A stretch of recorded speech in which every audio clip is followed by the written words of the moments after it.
Bonjour à toutes et à tous, c'est Romain de l'Atelier des Options pour une nouvelle vidéo pédagogique qui s'inscrit dans le cadre de nos vidéos d'initiation aux options.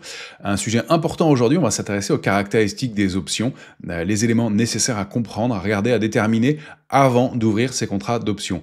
Au même titre que quand vous allez prendre un contrat d'assurance pour votre maison ou votre voiture, vous allez en regarder les caractéristiques, bien, le marché des options répond à des critères précis, à des caractéristiques précises qu'il va falloir déterminer, à les comprendre, à les choisir avant de prendre position. Et c'est ce qu'on va faire aujourd'hui, c'est d'aller faire le tour de tous ces éléments et de comprendre comment on détermine le prix de cette prime d'option, le prix de ce contrat pour en comprendre les caractéristiques, la teneur et puis bien sûr les implications dans l'évolution de sa stratégie.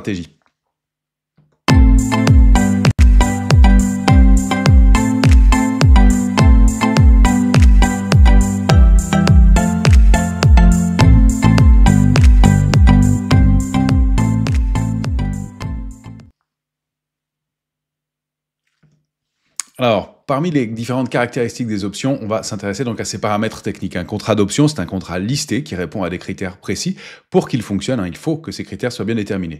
Donc on va déjà aller comprendre la structure du marché, qui est un marché organisé, et quels sont les acteurs principaux qui interviennent sur ce marché pour qu'il fonctionne bien et qui en assure la liquidité. C'est tout l'intérêt des options, c'est que c'est un marché qui est organisé, qu'on appelle listé, et sur lequel les différents acteurs font en sorte que les contrats soient liquides et qu'on puisse entrer et sortir facilement des différentes stratégies qu'on a ouvertes. On va aller voir les différents types de produits, tous les sous-jacents d'options disponibles, sur lesquels on peut intervenir pour remplir ces contrats, aller créer ces stratégies. Et puis, on va aller voir en détail quelles sont les différentes composantes de l'option, quels sont les paramètres à regarder avant d'intervenir. On va voir qu'il y a quelques critères qui sont importants. Il y a le style ou le type d'option, qui est un des paramètres évidemment principaux à surveiller. Il y a le prix d'exercice ou le strike. Le prix d'exercice ou le strike, c'est le niveau auquel je vais conclure mon contrat. Ça, évidemment, c'est une incidence majeure sur la stratégie. On va revenir en détail dessus, mais en fonction, par exemple, du contrat d'assurance, si je prends un prix d'exercice plus ou moins haut, c'est si je détermine de m'assurer tout risque ou au tiers, par exemple. Donc ça, c'est ce qu'on va aller déterminer en détail. Il y a l'échéance de l'option, bien sûr, par définition, ça a de l'importance, puisque on sait que le temps, c'est de l'argent, et que donc l'échéance à laquelle je vais choisir mon option a un impact à une échéance, et on peut jouer sur ces échéances, justement, sur les différentes stratégies à mettre en place. Donc, bien entendu, le coût d'une assurance n'est pas le même si je m'assure pour un mois ou si je m'assure pour un an. Eh bien, c'est ce qu'on va aller regarder aussi, ces caractéristiques, quelles sont-elles et comment les choisir. Et puis, la prime de l'option, le contrat, la valeur du contrat de l'option, voir comment il est déterminé de façon théorique pour comprendre bien les enjeux et encore une fois son évolution. Voilà le planning, et donc on va commencer par s'intéresser tout de suite au marché. Il faut rappeler que le marché des options est organisé, il est listé. Il y a des places de marché comme Euronext ou le CBOE qui vont être des organisateurs qui vont lister ces produits, qui vont les créer. Ils vont faire appel à des teneurs de marché ou des market makers pour animer et remplir tous les types de contrats, fournir de la liquidité. Ces places de marché, elles sont reliées à des courtiers, différents courtiers comme notre partenaire pour Realtime, pour intervenir sur le marché des options. Et donc, un acheteur, un investisseur, quel qu'il soit, professionnel, particulier, qu'il soit un hedge fund, un gérant, qui va vouloir traiter des options, va passer via son courtier sur la place de marché. Pour assurer la bonne tenue de ce marché, le bon enregistrement des transactions et que tout soit bien clair et bien tracé, et que les couvertures, le niveau de gestion des risques soit là, vérifié, on va avoir un organisme indépendant qui s'appelle une chambre de compensation qui va venir enregistrer les différentes opérations que va leur fournir le courtier, que va confirmer la place de marché et que va fournir l'autre courtier intermédiaire face à qui sera faite la transaction.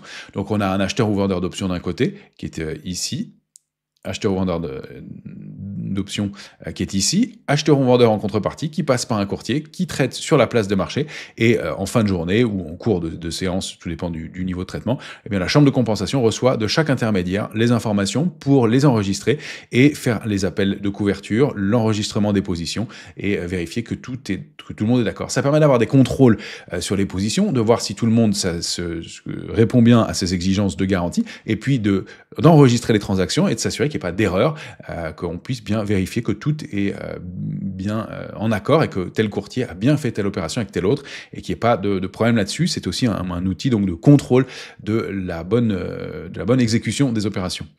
Une fois qu'on a compris ces éléments d'organisation, on va regarder quels sont les différents produits qui existent. Alors, il y a toute une gamme de sous-jacents qui est disponible sur les options. Fréquemment, et pour nous, on utilise dans la grande majorité des cas des indices ou des futurs, donc des contrats à terme. Il existe des options donc sur des indices directement. Je rappelle qu'un indice, c'est une moyenne, c'est un éclaireur de tendance, on ne peut pas le négocier directement, mais justement, les contrats d'options sont les éléments qui permettent de les négocier. Donc, c'est justement sur cette base-là qu'un opérateur qui voudrait acheter du S&P 500 ne va pas acheter l'indice, il ne peut pas le faire, mais il va acheter soit des contrats d'options, soit des contrats à terme, des futurs, pour intervenir sur le S&P. Et de la même façon, existent des contrats à terme et des options sur ces contrats à terme directement. Donc, sur le S&P, on aura le contrat SPX qui est sur l'indice, et puis le contrat IS qui est sur le futur, sur le contrat à terme, donc des caractéristiques différentes qui existent en fonction de ce qu'on choisit. Il existe aussi des options, bien entendu, sur actions et sur ETF. C'est aussi une partie de ce qu'on utilise très fréquemment à l'atelier des options. Ce sont des supports, notamment sur les marchés américains et sur les ETF, qui sont particulièrement liquides. Sur les actions, on a tout un panel de valeurs qui existent, que ce soit sur Euronext, le CBOE ou le CME, qui permettent évidemment de créer ces différentes stratégies. Ce sont les plus connus pour les investisseurs particuliers. Il existe aussi des obligations, des options sur les obligations ou sur les bons du Trésor, qui sont effectivement des gros marchés. Il en existe aussi sur le Forex. Attention, Forex, marché toujours très compliqué, qui est animé beaucoup par la spéculation, mais pour se couvrir sur du change, bien les professionnels savent bien le faire, hein, dans des cas de marché où on a connu des décalages, comme c'est le cas au moment où j'enregistre cette vidéo, avec une forte hausse de l'euro contre le dollar. Eh bien, des stratégies de change sont importantes et elles sont mises en place très souvent avec des options, donc des stratégies de couverture sur le change qui sont mises en place avec les options. Et puis, il y a bien entendu, et ça existe depuis la nuit des temps, des options sur les matières premières. C'est ce qu'utilisent la plupart des opérateurs et des agriculteurs, par exemple, pour se couvrir sur des problèmes de récolte ou des choses comme ça. On dit que les premières options datent d'Aristote et qu'on se couvrait contre justement des problèmes de récolte sur le blé ou sur différents matières premières. Évidemment, elles existent aussi sur des matières premières énergétiques. Il y a tout un panel donc qui permettent de créer des contrats intéressants et des stratégies diversifiées aussi. Donc un marché important. Et puis depuis quelques mois maintenant, existe aussi des options sur les crypto-monnaies. Je vous invite à voir la vidéo de Paul sur le sujet sur notre chaîne YouTube, comment intervenir donc sur les crypto-monnaies directement via les options, donc grâce à quoi on peut intervenir sur un marché listé, un marché organisé, et avoir une exposition sur les crypto-monnaies dans des conditions qui sont plus simples, même s'il faut encore une fois maîtriser les options. Donc vous voyez tout un panel de produits et de sous-jacents disponibles pour intervenir, différents types de contrats qu'on peut aller chercher pour traiter des options. Après, parmi les options, on va s'intéresser à ce que sont les types ou styles d'options. Il y a deux types d'options qui sont différents avec des caractéristiques, deux types d'options principaux. Il y en a d'autres, mais principaux qui sont qui ne dépendent pas de la place de cotation, mais du style et des caractéristiques propres. Le premier type d'option, le plus classique sur les actions, c'est le type américain.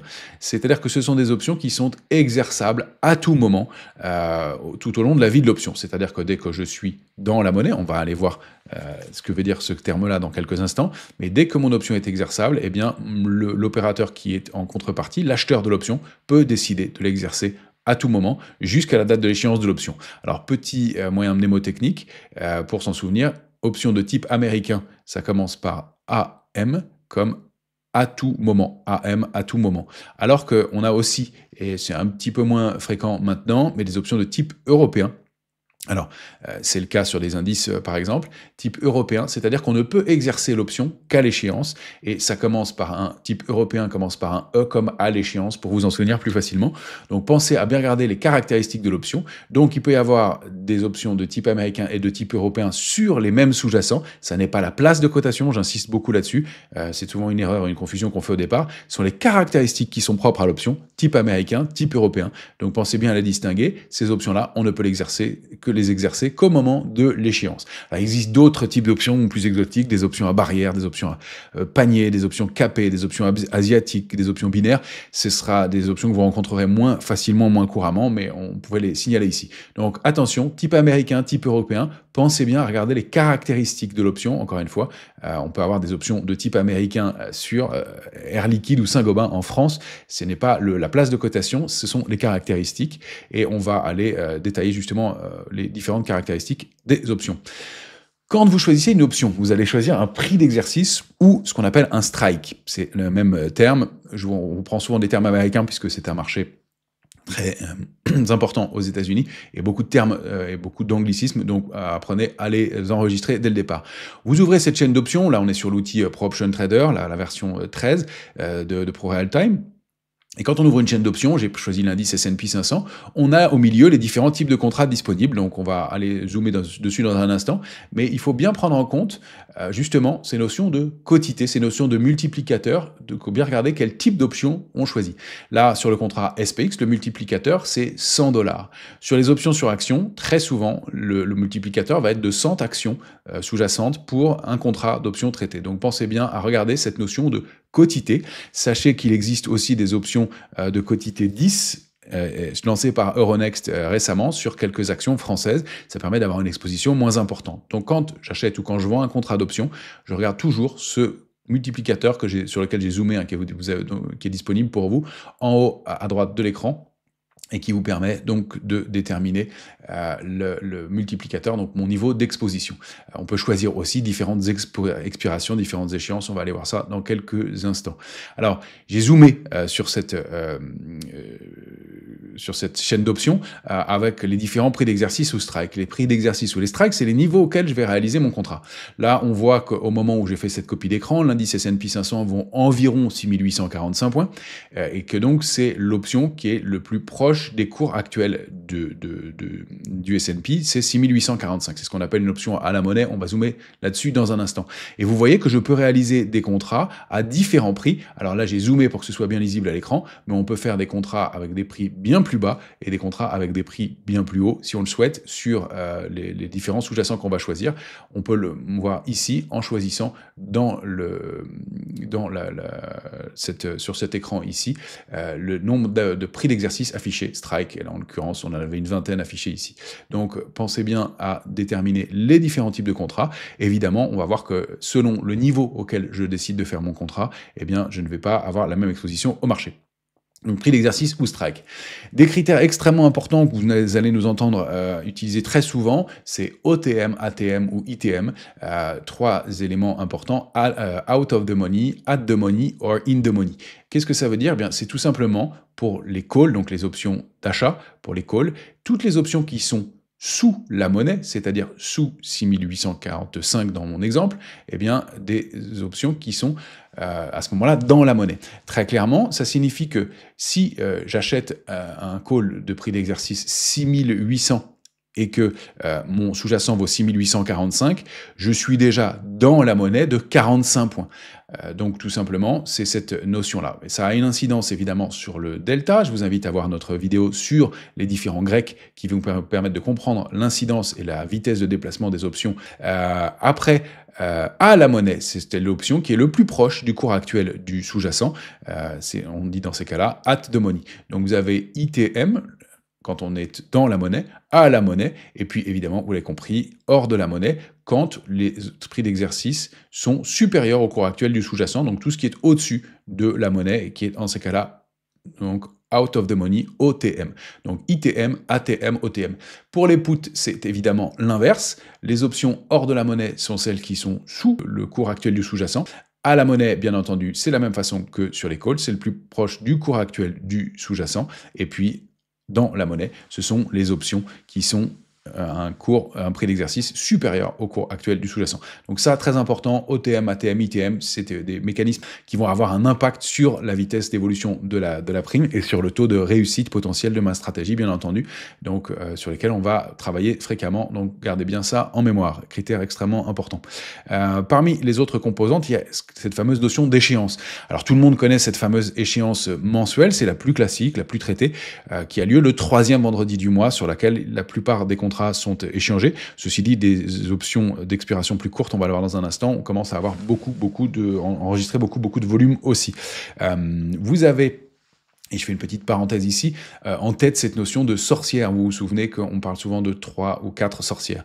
Donc septembre, décembre, mars et juin sont ces grands types d'échéances. Et c'est dans ce cas-là où on parle de 4 sorcières, puisqu'il y a 4 types de contrats majeurs qui vont être clôturés. Des contrats sur option sur action, sur option sur indice, futur sur indice et futur sur action. Donc septembre, décembre, mars et juin, vous avez ces échéances à 4 sorcières. Les échéances à 3 sorcières sont toutes les autres échéances mensuelles, donc qui s'intercalent parmi celles qu'on veut d'indiquer. On dit souvent que ces marchés peuvent être plus erratiques, plus mouvementés au cours de ces semaines-là. Pareil, Paul a fait une vidéo intéressante sur le sujet qui vous indique que ça n'est pas toujours le cas, bien au contraire, mais c'est des moments techniques importants, et donc parfois ça peut entraîner des décalages plus important, puisque justement les arbitragistes ayant pour contrainte de se couvrir ou de rouler leur position avant l'échéance vont éventuellement, en cas de décalage, accentuer les mouvements, mais vous verrez encore une fois dans la vidéo de Paul que ce n'est pas toujours le cas, bien au contraire. Alors parmi les autres échéances disponibles, on a des échéances hebdomadaires qui sont traitées donc assez régulièrement et dont l'expiration est par définition chaque semaine, et il y a beaucoup de contrats ouverts aussi là-dessus, et puis des options qui sont arrivées plus récemment, qu'on appelle les 0 DTE, qui rencontrent un succès énorme, notamment à Wall Street, et qui sont des options quotidiennes, donc avec une activité qui est évidemment importante. Donc, bien regarder, quand on va ouvrir son contrat d'option, sur quelle échéance je veux intervenir, c'est le bouton en haut à droite que nous avons vu un tout petit peu plus tôt dans ma chaîne d'options. Donc, différents types de contrats et différents types d'échéances à surveiller. Les horaires des échéances sont importants aussi à avoir en tête. Je vous en donne quelques exemples ici. Sur l'indice Eurostoxx, l'échéance mensuelle a lieu à midi. Sur le DAX 40, l'échéance mensuelle a lieu à 13h. Sur l'indice CAC 40, cette échéance elle a lieu à 16h. Et sur l'indice S&P 500, ça va dépendre des sous-jacents que vous choisissez. Mais pour le contrat SPX, le plus gros par exemple, eh bien, le cours d'expiration, le cours de compensation va être celui du dernier jour, donc le 3e vendredi du mois, à l'ouverture du vendredi. Mais on ne pourra plus agir sur son contrat à partir du jeudi soir, 22h. Donc important de bien connaître ces caractéristiques, puisque ça va avoir une incidence sur votre possibilité d'agir et puis sur l'action des investisseurs. Alors, un élément particulier à vous donner ici, c'est que quand on dit que la compensation, l'échéance des options sur l'Eurostoxx a lieu le 3e vendredi du mois à midi, il faut voir qu'il y a un petit mécanisme qui est mis en place et que cette échéance, elle est calculée sur une moyenne de cours entre 11h50 et midi. Ça permet d'éviter des manipulations de cours. Sur l'indice CAC 40, c'est la moyenne des 81 dernières cotations de l'indice CAC 40 cash entre 15h40 et 16h. Ça permet d'avoir une moyenne et d'éviter qu'un acteur du marché vienne faire décaler les cours au dernier moment en prenant une position importante pour arranger sa situation. Et c'est évidemment le même mécanisme qui est mis en place sur le S&P, où je vous disais qu'à partir de 22h le jeudi soir, on ne peut plus agir, mais que le cours de compensation, celui qui va déterminer la clôture du prix des options du mois en cours, eh bien, ce sera celui de l'ouverture le vendredi matin. Donc vous voyez différentes caractéristiques selon les marchés. Donc regardez bien selon les sous-jacents sur lesquels vous investissez, les types d'échéances. Donc un critère évidemment très important. Maintenant qu'on a vu tous ces éléments en détail, on va essayer de comprendre cette notion de prime. On va regarder comment elle se compose, comment je détermine la valeur de mon contrat d'option. La prime, c'est donc cette valeur de l'option. Elle va évoluer, on va le voir dans un instant, en fonction du sous-jacent. C'est très logique, hein, le contrat est dérivé du prix du sous-jacent, c'est lui qui va bouger en fonction du sous-jacent, et on peut le négocier en continu. Je le rappelle toujours, hein, une option, quand vous l'ouvrez, vous n'êtes pas obligé d'attendre par définition l'échéance. Vous pouvez clôturer cette position à n'importe quel moment. On indiquait le fait qu'il y ait deux types d'options, type américain ou type européen, qui permettent l'exercice de l'option pour les américaines à tout moment, pour les européennes uniquement à l'échéance. Mais en revanche, je peux décider d'acheter ou de vendre, de clôturer mon contrat d'option tout au long de la vie de l'option, pendant les horaires d'ouverture de marché. Donc, il y a deux éléments importants, l'échéance de l'option et l'exercice, et puis l'ouverture ou la clôture des positions d'options. Donc, évidemment, je peux négocier mes options en continu toute la journée. Alors, pour vous montrer l'évolution et le décalage selon les prix d'exercice, j'ai choisi un jour où Apple avait progressé de 2,16%, donc une hausse relativement significative. Regardez à gauche dans la colonne des calls, le décalage du prix des options options de cette fameuse prime dans une séance. Donc vous voyez que pour un décalage de 2% d'Apple, eh bien on a des décalages de prix d'options qui vont de 30 à plus de 135% selon les prix d'exercice que j'ai choisis. Alors, vous voyez que ces décalages en pourcentage sont affichés et ici, à gauche les calls, à droite les puts. On voit que quand Apple a progressé de 2,16%, les calls ont progressé dans les proportions qu'on indiquait. Pour les puts, on voit qu'ils ont baissé. C'est très logique, hein, c'est le mécanisme. En revanche, les décalages ne sont pas forcément linéaires, ce que vous voyez ici, puisqu'ils sont basés sur l'écart par rapport au dernier cours coté sur les options. Mais on voit quand même très nettement que selon le prix d'exercice que j'ai choisi, Apple avait clôturé ce jour-là à 275, eh bien, autour de la monnaie, j'ai un niveau de décalage qui est plus important que si je suis dans la monnaie et avec un prix d'exercice un peu plus lointain, un peu plus bas. Donc ça, c'est cette gradation qui est intéressante aussi à voir ici. Et donc, en fonction du contrat que j'ai choisi, eh bien, de voir quelle va être la vitesse de décalage de mon option, donc un élément important. Et donc, vous voyez que bien, tout au long de la vie de l'option, en séance, les prix ont pu décaler et j'ai pu négocier mes options. Donc, un élément intéressant à comprendre aussi ici. Et on voit bien cette hausse pour les calls et baisse pour les puts avec des pourcentages de décalage qui sont bien sûr très importants. C'est ça cette notion d'effet de levier qu'on retrouve sur les options. Enfin, pour comprendre le fonctionnement et la composition de la prime, on va avoir 4 grands critères précis. Il y a la valeur intrinsèque de l'option, c'est très logique, hein, c'est l'écart entre le cours du sous-jacent et le prix d'exercice que j'ai choisi. On va l'illustrer par un exemple dans un instant. Il y a la valeur temps. Plus je vais prendre une option lointaine, plus elle va valoir cher. Et plus le temps va passer, plus mon option va perdre de la valeur. On va l'illustrer aussi dans quelques instants. Il y a la volatilité implicite. La volatilité implicite, c'est le nerf de la guerre sur les options. C'est un des critères et des paramètres les plus compliqués à prendre en compte. C'est ce fameux indice VIX dont on parle souvent sur l'indice S&P et qui est propre à chaque option aussi. Cette volatilité implicite, elle est issue du prix des options, contrairement à ce qu'on imagine souvent. Ça va être ce niveau de stress, ce niveau de volatilité qui va avoir une incidence très très importante sur l'évolution et sur la valeur du prix des options. C'est-à-dire que si tout est égal par ailleurs, mais que dans un niveau de stress différent, eh bien mon option pourra valoir beaucoup plus ou beaucoup moins cher, et ça va s'intégrer aussi au prix de l'option, donc un paramètre particulièrement important dans le calcul du prix de l'option. Et puis les taux d'intérêt qui interviennent dans le prix de l'option dans une moindre mesure, on les avait un peu oubliés au cours des 15-20 dernières années, puisque depuis 2007-2008, les taux étaient très bas et donc ils n'avaient peu d'incidence. Ils sont remontés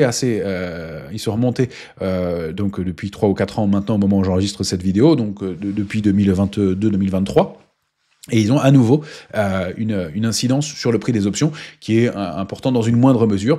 Les taux d'intérêt, c'est donc le taux sans risque qui va avoir une petite influence sur le prix des options. C'est pas complètement négligeable, puisqu'on peut même, grâce à des taux d'intérêt hauts, avoir des stratégies qui sont 100% gagnantes, c'est-à-dire qu'elles ne gagnent pas à tous les coups, mais elles ne peuvent pas perdre grâce à ça. Je vous invite à voir nos différentes vidéos et les stratégies que Paul a mises au point sur le sujet. Donc, valeur intrinsèque, valeur temps, volatilité implicite et taux d'intérêt, voilà les composantes pour déterminer le prix d'une option. Alors, on va prendre un exemple chiffré. Le titre, l'action Alibaba vaut 161 $. Moi, si je choisis de regarder la prime du call sur l'échéance en cours, c'est pas important dans notre exemple, de strike 150.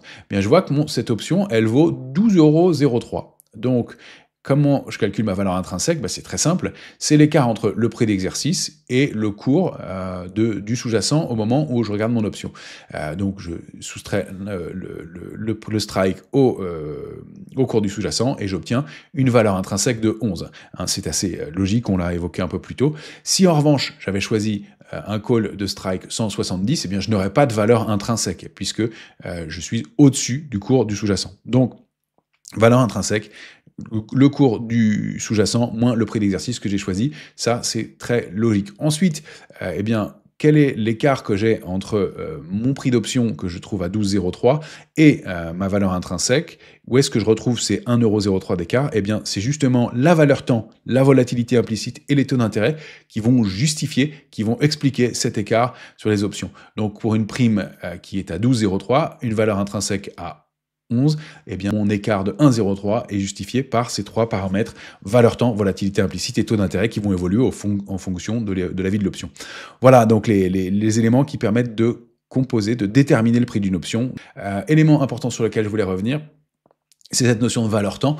On dit que l'option est un wasting asset, un actif qui perd de la valeur. Toute chose étant égale par ailleurs, l'option, la prime de l'option, va perdre de la valeur à chaque jour qui passe. C'est très logique, encore une fois. Hein. Si vous prenez un contrat pour 1 an, eh bien, au bout de 6 mois, il aura moins de valeur. C'est le fait d'avoir monopolisé un actif pendant un certain temps. C'est ce coût de l'argent. Le temps, c'est de l'argent. Eh bien, ça se manifeste sur les options de cette façon-là. Donc, si rien ne bouge, à chaque jour qui passe, l'option va perdre de la valeur. Et puis, donc, intéressant dans certaines stratégies, bien entendu, d'options, de travailler avec ce fameux grec qu'on appelle le θ. Je vous invite encore une fois à aller voir notre vidéo sur les grecs. Et puis, on peut le voir de la façon, de l'autre façon, c'est-à-dire que si je prends un prix d'exercice équivalent, plus il y a de temps à couvrir, plus la prime va être importante, plus la prime va être élevée. Si je prends un contrat d'assurance pour le mois qui vient, il va être moins cher que si je le prends pour dans 6 mois, etc. Donc plus je vais aller chercher des options loin dans le temps, plus le prix de l'option sera important, va augmenter. Voilà les différents critères que nous voulions vous permettre d'appréhender avant de choisir vos contrats d'options. Une vidéo qui est donc importante pour commencer à comprendre les options en détail, à pouvoir bien déterminer quel type, quelles caractéristiques et dans quelles conditions je vais ouvrir mes contrats. Pensez à vous abonner à la chaîne YouTube de l'Atelier des Options, à activer les notifications, à liker, à partager ce contenu, c'est important s'il vous a plu, et puis à nous faire part de vos commentaires dans le suivi de cette vidéo. Ça permet d'interagir avec vous et de pouvoir vous répondre si certains éléments doivent être précisés.